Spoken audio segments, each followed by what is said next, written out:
Managing your energy. Oh my goodness. This is an important conversation to have.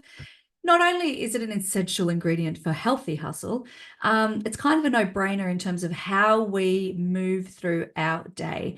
We all work differently. So again, what works for one person is going to be different to another. And I know for me personally, back in the 10, 12 years ago, part of my problem was that I was trying to fit into the norm ways of working. This 9 to 5, which was actually 8 till 7 or whatever it might have been. And I know one thing, in terms of understanding managing energy, finding out that I had a neurodivergent brain at 43 years old or young, 43 years young, it actually made more sense as to why I couldn't nail or get this managing energy thing right. Because I was trying to fit into a structure that didn't support my natural rhythm and way of working. Ness, sometimes I have such bursts of energy, Mm. whether this is fact or not, but I feel like I can do the work of 10 people in 1 hour. That's what it feels like. I don't know if that is Yep. fact. And then sometimes I need to pull back and I need to recharge, and I have the flexibility to be able to do that. And a lot of work environments now are also supporting and promoting those flexible working environments, which are so important in terms of managing energy. Managing energy means understanding your energy gainers, the things that give you energy, and your energy drainers, the things that drain your energy. So, if you, as a business owner, are creating an environment where you can support your team in terms of how each individual needs to manage their energy, and as a business owner, leader yourself, you understand what you need and what you need to ask for and how people can support you and you can support them, then you are in a much better position to be able to manage energy of not just yourself, but the people around you. And this is also an interesting dynamic because you manage your energy different to me. Yeah, Um, did you want to add anything definitely. there? Yeah, yeah. I didn't know. Other than Yeah. just to say yes, Other than definitely. just to say yes. So this goes so far beyond things like just the essentials. The essentials are important: sleep, water, exercise. Yes, we need to have those things in place. But today, what we're talking about is the next layer, the next level. It's things like the time of day that we work, the type of work that we do. How do we recharge our batteries? What type of movement for exercise is right for each of us, for our unique bodies? So I think a great place to start here would be delving a little bit into things like the type of work we do, how we communicate, what recharges our batteries. And I know we're both and very passionate about behavioral profiling. So what do you think is a key consideration when we're talking about these aspects? I think that, and we probably have alluded to this over time, that when we look at DISC profiling, so we love DISC as a behavioral profiling model, and it's just a model. It isn't saying that this is your whole identity, this is who you are as a person. I love to talk about it as a predictor of human behavior, and it is about energy. So some things come really naturally to us, and other things require more energy. It's as simple as that. And what we love for us and our business is that we cover all four styles. So we are very Between different the two of us, between the just two to of us. clarify. Yes, thank you. Between the two of us, we cover all four different styles, which means that there are sometimes, something that really energizes you, Nikki, is an energy drainer to me. And until I understood, in the context of something that made sense to me around, that's why I do what I do. And I don't do the things that I know I should do and that I continue to avoid because they feel harder.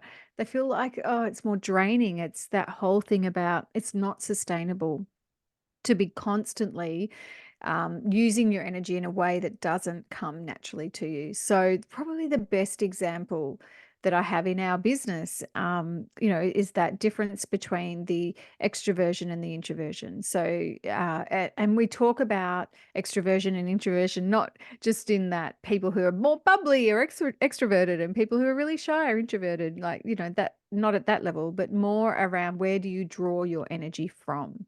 So for me as an introvert, I draw my energy from within. For you, more on the extroverted scale, you draw your energy from other people around you. And so in a work context, the way this plays out for me is I love facilitating and delivering to big teams, and, doing a full day workshop for clients is just such a buzz. But then I'm drained because it's not where external, like people external to me, isn't where I draw my energy from. I draw it from space and time alone.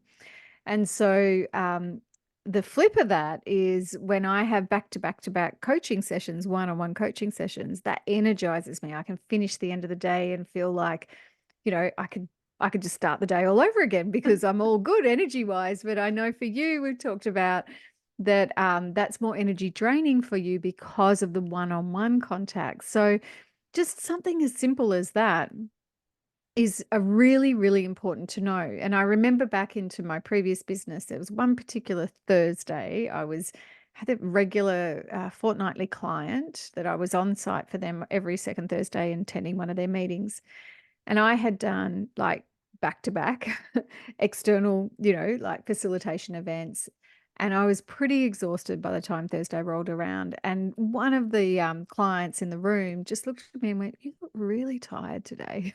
Like I hadn't even opened my mouth. And it was just a reminder that to manage my energy, I can't do that and expect to turn up fully energized and with it. So in a work situation, it's around looking at how can my clients get the best out of me? How can I be at my peak for them? And I have to really manage the energy. And as you said, yes, sleep, yes, food, yes to all of that. That's really important. But understanding this driver around what comes naturally to me is different to what comes naturally to you. And we both have to honor that. And I think about what you said earlier around you can do the work of 10 people. I would say you could do the work of 10 Nickies when you're in that mode. Because, and I remember, prior to the ADHD diagnosis, I used to perhaps be a little bit more of the tough cop around, "Nikki, I don't think you should be working late, and we run this business and we talk about healthy hustle and blah, blah, blah, blah."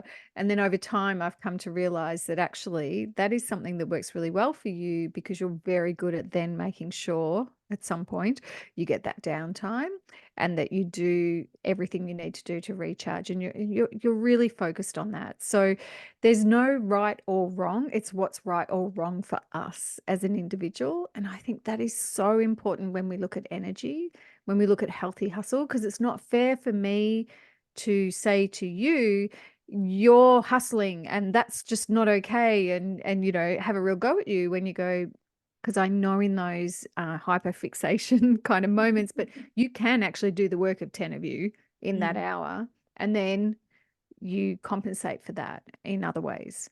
Yeah. Would you agree with that? Absolutely. And this is why I think as well, like if I look at trying to fit into showing up consistently, same amount of energy every single day, that works for some people and it doesn't work for other people, or you're not going to get the best out of people. Like that's the thing. So, and even in my personal experience, that for sure is a part of what led to the burnout and all the repeat patterns. So if we can create environments where there's that flexibility, but the thing about this, Ness, as well, is the support and understanding. So I don't feel judged by you. I feel supported by you. And I trust vice Yes. versa as well, because I'm not then going to go, well, hang on, why are you doing a different way of working or different out? Like it's we're working towards outcomes and we're getting to know ourselves better and better and better. And I mean, again, I'm in my 40s, you're in your 50s, we're figuring this stuff out now. So imagine if we could have figured this out 20 years ago. How I amazing know. is that? I know. And even around what you're talking about, yeah, like what drains our energy? Is it being around people? Is it being on our own? The type of work, like you've touched on so many different examples there. And it doesn't mean that we don't do the type of work that maybe drains our energy. You and I still love that work. So we're really aware of, well, how do we re-energize? Yeah. And for those people that are listening and viewing, then the questions that I want you to reflect around this as we're talking through this is, does my work fuel me? Is in the enjoyment? Yeah.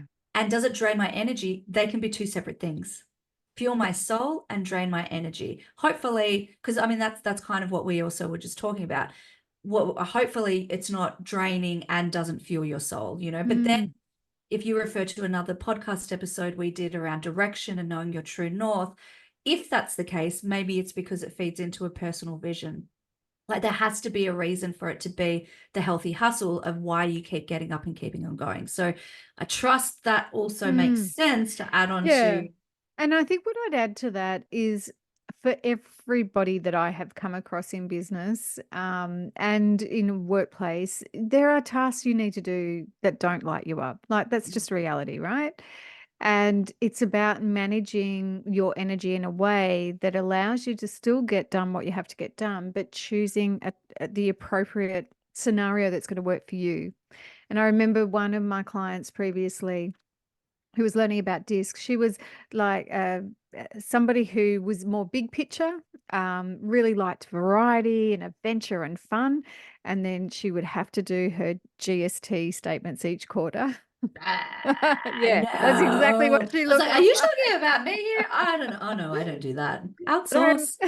I remember her saying to me, it's like, oh, I have that whole like 3 days blocked out and I just have to lock myself away and I have to do it. And she goes, I don't understand it. Like I've got a deadline. I keep putting it off and I don't do it and I never get around to it because I'm dreading it. And the conversation then became about don't torture yourself with that. How can you do a chunk of time on that and then reward yourself with going out for coffee with someone or doing something that's get out in the farm, whatever it takes for you to chunk it down so that you are honoring your energy over the day and yet still focusing on the things that don't come naturally that you must get done in order to be able to run your business. So I think that there's so much depth, how much I and we love Mm. disc profiling, but it's one component.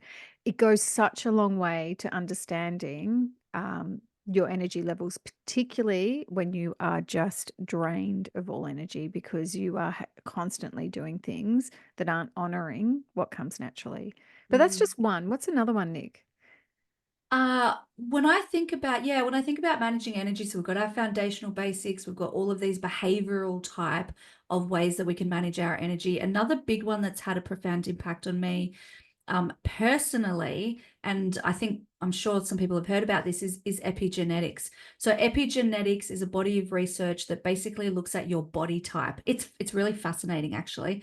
And I know when I did my epigenetics report with a health coach, what I realized and what I learned is that dependent on our body type, it's kind of like DISC, but for the body actually. Mm-hmm. And it does incorporate some things from behavioral profiling, but again, it's more the physical and the physical environment. So it takes you through the fact that we have different schedules and routines around things like food, sleep, types of exercise, when to eat, when to exercise, when to start work, these kinds of things.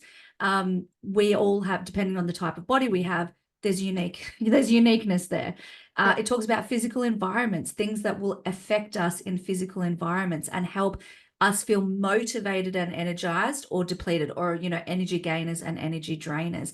The type of careers that we have that will benefit us, social requirements. So again, there is some overlap there as well. The terminology they use, which I love, is that focusing on these different areas can give you smooth energy throughout the day. Smooth energy. Smooth, baby. I feel I like I like need to have that. a blues voice on. Yeah. And it really encourages humans to look at what is uniquely right for me. So I love this combination of looking at behavior, looking at mindset, looking at our body. And when we can combine this aspects around mindset and empowered truths that we've talked about and we'll talk about previously, when we combine that with our natural behavioral styles that we talked about with DISC, and then our physical requirements and needs that are dependent on our body type, this is actually where we get the unique blueprint for the individual to live that healthy, happy life. And if we can then apply that to the work environment, to the business, to our relationships, to the way that we focus on health and well-being, to the way we have fun. Yeah. I mean, that's what it's about, right? And it's so true. And I think we come back to that definition of healthy hustle. It is dependent on the things that are important to you, that give you energy, where you understand the layers of yourself, whether it be through profiling tools like DISC, like Epigenetics, yeah. epigenetics. And I think that, that is the what we want to say in relation to, we talk about that sweet spot, right? Finding the sweet spot between hustle and between, managing our health. So it really is about looking at each of these in relation to our energy levels. And because our energy is going to determine what we do and how well we do it and where we focus our attention. Totally. And our energy is what, like, it can help us feel energized, but it also gets us ready to face whatever is thrown at us in the day. Because when we're focusing on healthy hustle, that doesn't mean that we don't have to work hard. It's just we're working hard resourcefully. That doesn't mean that Yes. we don't have adversity. That doesn't mean we don't have crap days. That doesn't mean, we still have those. But when we're focusing on, and actually the combination of beliefs, energy, and direction, but particularly this energy piece we're talking about now, it means that we are like, okay, we can do this. Yep. We can get through this. Instead of whatever is thrown at us, it tips us over the edge and we're a melting pot on the floor. Exactly. Or that might still happen, but we get up a little bit quicker. Well, it's about resilience, isn't it? It's Yeah. about the resilience that we have to bounce back from adversity. And that means that we need to know what's going to work for us, because what works for me and what works for you are different. We've learnt that over the years, that my way to recharge is very different to your way to recharge. Yeah. As we know, when I come up and visit you and we do facilitation together and I get home and go, okay, bye-bye, and I go off Bye. to my I'm going room. to my bedroom and then I'm like, oh, Jules, That's this right. happened and this happened. And oh my gosh. Yeah, totally. I really like, there's this analogy in epigenetics that I will kind of close out on before I throw to you for the actionable action. There's different, I only know two of them. I only remember two of them, but I remember I was likened to, and I was very upset about this. It challenged all my identity beliefs when I was told by the health coach that I was like a cruise ship. A Oh cruise God, ship. where's this going? Like a big, heavy cruise ship, people. I was like, what? A cruise ship is slow to get started, slower in the morning. It takes a little while. But then once a cruise ship gets started, I actually haven't been on a cruise ship, but this is what I hear. Like, it's powerful. Like when it's out on the open waters, good luck stopping it. It is a Yeah. force of nature. It is powerful. Other people are like a jet ski. And this is where the identity crisis happened for me. I was like, but I want to be a jet ski. Jet ski types of body, they get up, they're up straight away, they're boom, let's go, and they're out on the water like 0 to 100K in less than 5 seconds. Now, I went through so much of my life thinking that I was a jet ski, but really, I am a cruise ship. What do you think that did to my energy? I was getting up and doing the exercise classes at 6 a.m. in the morning. I literally would go to bed some days at 6:30 p.m. because I couldn't handle the energy of it, right?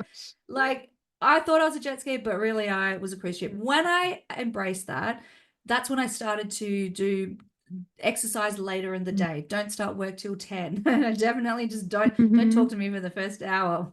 Although that's dependent on who you talk to. But, like, so all of a sudden I could embrace that energy. And I want to leave people with this thought, because are you really a cruise ship and you think you're a jet ski, or the other way around? Yeah.